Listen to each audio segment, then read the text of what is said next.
haadha laali intala fuudhiinsan dhuga. Haadha laali intala fuudhi. Yoo haati ta'a maarree haadha keetii kana godhisiin jettu taate intalti maarree haadha keetiitii fi aayya guddoo teetti siidaate jechuudha. Intala kashlabbee hin fuudhin. Ilmoo kashlabaabbee siidhalti. Intala kashlabbee hin fuudhin ilmoo kashlabaabbee siidhalti. Miskiintittiin maal beekti? Ameerikaa dhoggaa jaaniin, Austraaliyaa Kanaadaa dhoggaa jaaniin numa kannan duba ittuma kannan numa fuudhanii.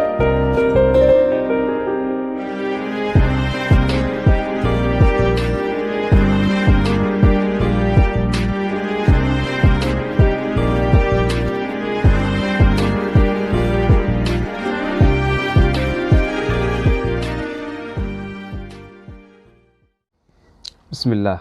Nama gargarii tokkam jee yaada seeta. Aboo nuti dhiisi intala haadha jalaan bahin, intala nagayaa, intala kabajaa qabdu fuunaa. Dubbiin dubbii ajaa'ibaati. Aboo dhiisi nurraa nuti intala haadha jalaan bahin, intala kabajaa qabdu fuunaa siin jaa. Inni noolaata dhiiroo haa akkam. Baay'izawee har'aan tana wanni inni irraa sa'uu dhufe gudeellaan fuudhin booda ilmoo teetitti aarta. Gudeellaa hoggaan siin jedhu dhalaa diin hin qabne fuudhin gaafa ilmoon tee dhalatte ilmoon tee arraba fokkotaa namaan jetti deddeemte. Atoo intala gurbaa diin hin qabne hin heerumin. Akkana jechuun baay'izawee gurbaan diin qabu intala diin hin qabne fuudhee barsiifachuu ni danda'a. Intalti diin qabdu gurbaa diin hin qabne fuutee heerumtee barsiifachuu dandeessi. Garuu bakka tanatti wanni inni jechuu fadheetu jira. Waa hedduu jala deemeeti ilaalan akka Hamzaa sheikh Jabiritti qorannaa asirratti hin geggeessi. Dhugaa rabbii walii himna niin deema niin barbaada. Namni keenya kun shabaabni keenya kun maalirra jira? Ijoolleen teenya maalirra jirti? Niin hubadha. Dubaniin ajaa'iba hoggaa garii garii hoggaan yeroo takka takka waan takka takka laale niin dinqisiifadhaas niin ajaa'ibsiifadhaas. Waan takka taniin itti fakkaree naa galeetu jira. Maalii jechuun keen oolu wanni sii gale? Wanni naa galee gaafuma fuutu haadha laalii intala fuudhiinsan dhuga. Haadha laalii intala fuudhi. Yoo haati ta'a maarree haadha keetii kana godhisiin jettu taate intalti maarree haadha keetiitii fi aayya guddoo teetti siidaate jechuudha. Sii galee haati haadha qofa arrabsuu turteemi isiin aayya guddoo fi akka hundatti siidaate jechuudha. Tanaaf inshaallahu ta'ala irraan tana waan ajaa'ibaatiin qabadhee sii dhufe.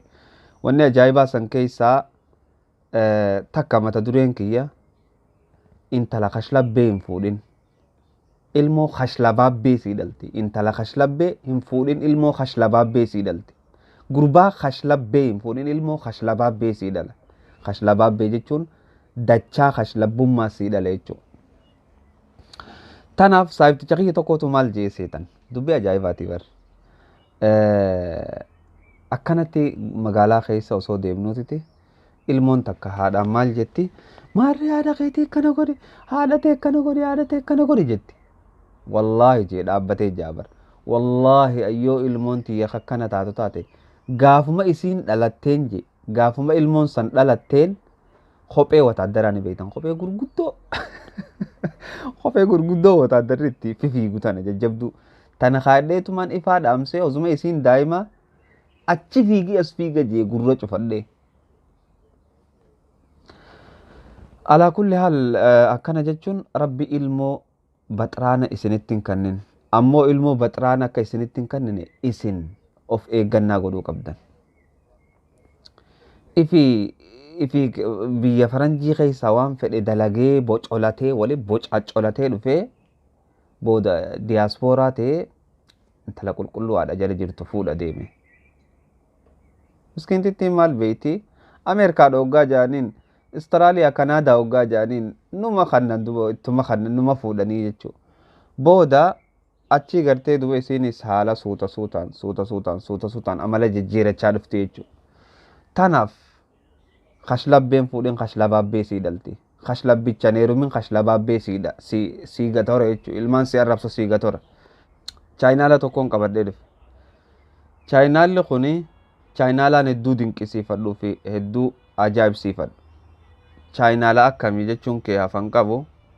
Chaayinaala Suhaybii yaa Suhaybii sheekh amiin biroo. Wallahi waan inni dalaguutu na ajaa'ibsiise. Bakka fakkeenya kanaa kana godhadha. Fakkeenyaaf amma sheekh amiin biroo rabbi umrii isaa haa dheereysu. Bakka jirutti rabbi isa nuuf haa tiisu. Ilmaan isaatiif haadha gaarii fuudhe. Ilmaan isaatiif abbaa gaarii ta'e. Chaayinaalli Suhaybii sheekh amiin biroo jaa. Kan ammaan qabadhee dhufe kana waan inni dalaguu ajaa'iba namatti ta'a. Wallahi waan inni dalaguu fi waan inni godhu fakkeenya akkuma sheekaa kana godhadha. Yoo ati ilma gaarii taate intala gaarii argatta. Yoo ati immoo kashlabbee taate kashlabbuma argattaa jechuudha. Tanaaf rabbiinis quraana keessatti dubbatee maal jedha? Al-khabiithaatu lil-khabiithiina wal-khabiithuuna lil-khabiithaati. Kashlabbee kashlabbichumaa fuudha. Kashlabbittiis kashlabbichaas kashlabbittuma fuudhaa siin jaa rabbi subhaanahu wa ta'ala. Kashlabbee jechuudha. Kashlabbeen ta kashlabbeeti jechuudha. Waxxayyibaatu lixxayyibuuna jechuudha. Gaariin ammoo gaarumaaf ta kabajaa isii eeggattee ol baatee garaa isiitii fi mudhii isiitii fi siistamaan dabbaa isii mul'isin gurbuma akkasitti kabajaa qabuu isii fuudhaa jechuudha. Tanaafuu ati kashlabbee intala gaariin barbaadan jeen dhugaa rabbi. Ati kashlabbee intala gaariin barbaadan jeen. Atis yoo kashlabbittii taate sheekaan barbaadan jeen. Kashlabbummaan kashlabbummaaf tolti. Kashlabbeen kashlabbeef ijee rabbi ijee Hamza sheikh jabir biti. Kashlabbeen kashlabbeef ijee. Waxxayyibuuna lixxayyibaati. Gurbaan gaariinoo intaluma gaarii saniif. Intaluma gartee zinaan dalagin. Intaluma gartee salaata siin dhiisin. Intaluma gartee gaarii saniitutu gurbaa gaarii sanii sarkataa. Ulaa'ika mubarra'uuna mimmaa yaquuluun. Subhaanallah. Lahum maghfiratun wa rizqun kariim. Lahum maghfiratun wa rizqun kariim. Warri san jechootan isaan ja'aniin sanirraa qulqulluudha. Warri gartee khabiithummaa sanirraa qulqulluudha jechuudha. Lahum isaaniif taati maghfiratun araaramni rabbirraa wa rizqun kariim. Rizqii qulqulluun rabbirraa isaaniif taha. Akkana jechuun intalti takka yoo kashlabbittii turte fakkeenyaaf kashlabbummaa isirraas deebite. Kashlabbee turte kashlabbummaa isirraas deebite ni ta'u batti rabbi ni dhiisaaf. Garuu immoo isii kashlabbummaa keessa jirtu kashlabbee akkasii malee hin argattu beek. Isii kashlabbummaa keessa jirtu kashlabbee akkasii malee hin argattu. Kashlabbummaa keessa jiraachaa gaariin barbaade jechuun biraa deemtana kuti biraa. Khiyyaan ammoo asii rifeensi asii molaa jechi dhaabbate isaa kashlabbee ture isaa qaruuraa qaagodhuu ture waggaa asii biyya dhaqee intala gaariin fuudha jiru tun zulmiidha ukaa. Zulmi ifiifuu zulmitti osoo beekuu dalagee jechuudha. Ni danda'a intala gaarii fuudhu rabbiin gaarii fi jee akkamitti gurbaan kun dhaqee kana fuudhuu danda'a jechuun kennuu lama. Innummaan osoo zulmii tahuu beeku osoo jaalalan ta'in jaalala bitate jechuudha alaa kulli haal. Jaalalti hin bitamtu jaalalti inuma hin bitamtu wallahi. Akkana jechuun bar jaalalti inuma hin bitamtu isin gurguramtu. Garuu immoo inni jaalala bitate zulmi jechuutun jaalala bitachuun zulmi jechuu karaa biraatiin. Akkasi kashlabbeen ta kashlabbeetii jechuu. الخبيثات للخبيثين الخبيثات للخبيثين والخبيثون للخبيثات. خشلبين تنما خشلبيتشاتي خشلبيتشينيس تنما خشلبيتيتي جتشو دابا. اوكي خرا براتي يو خشلبي فوتي ilmoo خشلبي دالتي جتشو تنما اول باتي واون دلاقاتو ماري هذا خيتي كانا غودي كانا مودي سيتي مودي ميتي. يا ربي حريفما يا ربي غوغما حريفما فكيستي خيسن ميا مينجي يا ربي غوغما حريفما فكيستي خيسن بولچين. يا ربي غوغما حريفما فكيستي خيسن بولچين. يا ربي جذبما حاقلما فكيستي خيسن بولچين. يا ربي غبرما بلسما فكيستي خيسن تيسن. وانا كناتي تنافو ilman gartee shayxaanni haadha wajji dhaluu jira. Ilman shayxaanni haadha wajjitti dabalamee dhalu. Ilman akkamii jechuun kee afaan qabu. siifiinima haadhuma wajji dhagayi warra shayxaanni haadha wajji dhaleetu jira hoggaaniif walitti dhaan shayxaana ifirraan naaran shayxaana firraa naaruu hin beekan akkanuma wali oriyanii wali seenan jechuu maaliif jennaan there is one kashlabbee fi kashlabbittiidha jechuu ilmoo isaanii jidduu shayxaanni waliin tidamee wajji rafee haadha wajji ilmoo irraa dhala rabbiitu siin jaa washaarikhum jeen shariika wajji tahi wajji dalagi wajji godhi washaarikhum fil amwaali horii isaanii keessattis sheer waliin taha wal awlaadi ilmaan keessattis ilmaanis wajjuma horu jira jechuu shayxaanni warra shayxaanni haadha wajji isaan hore osoo ol baatee ilaalte intarneeta kanarra mataassi dhukkube jechuu billa alayka washaarikhum fil amwaali horii keessattis saayiba waliin tahi wajji qabaadhu jaan shayxaana bar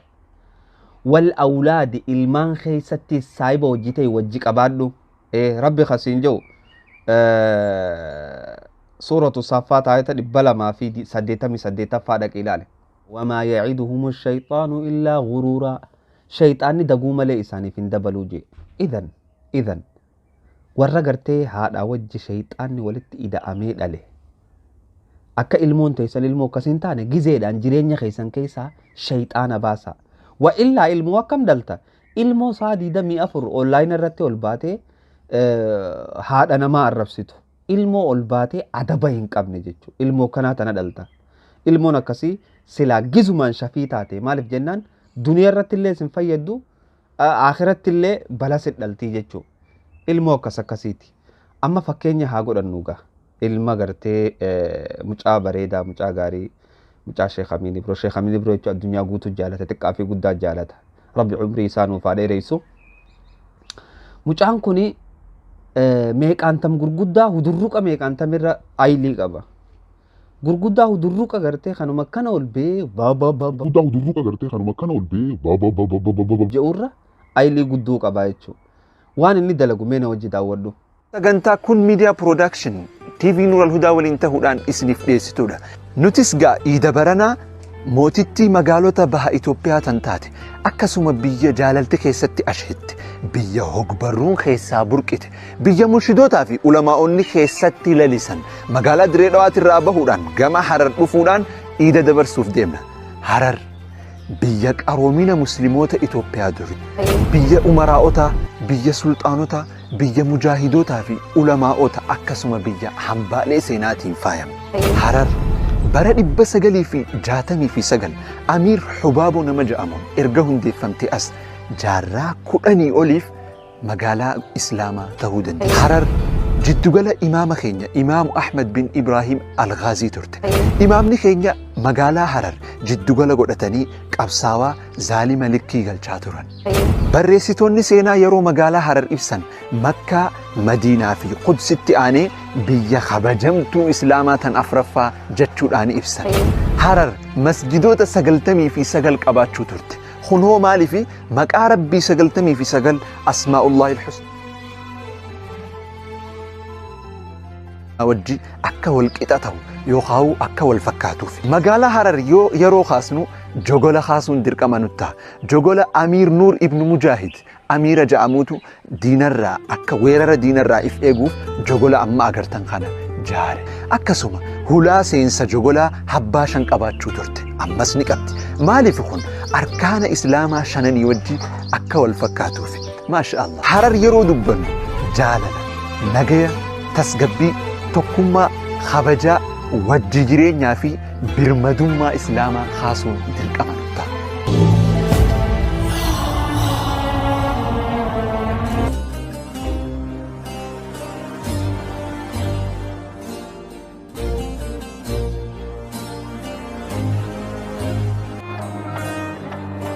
Harar yaa biyya jaalaltii si jaalatte Suhaybis akkasi jaalatu naaf beeke.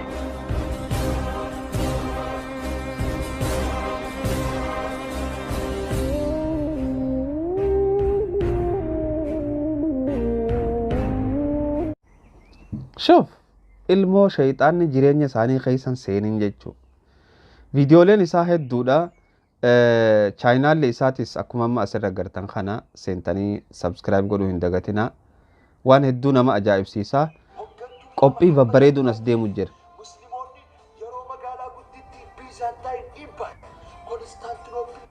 Viidiyoolee babbareedduu qabatee as deemaa jira mucaan kun.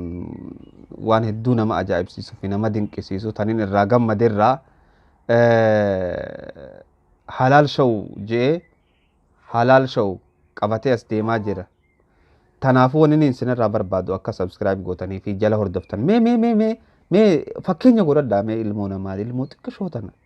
Ibin tabiraa dhiisi. Ani alhamdulillah abbaa fedhe haasa'uu kiyya jaalata abbaa fedhe haasa'uu. I don't care it. Nam tokkorraan kaa'anne Hamza sheikh jabir.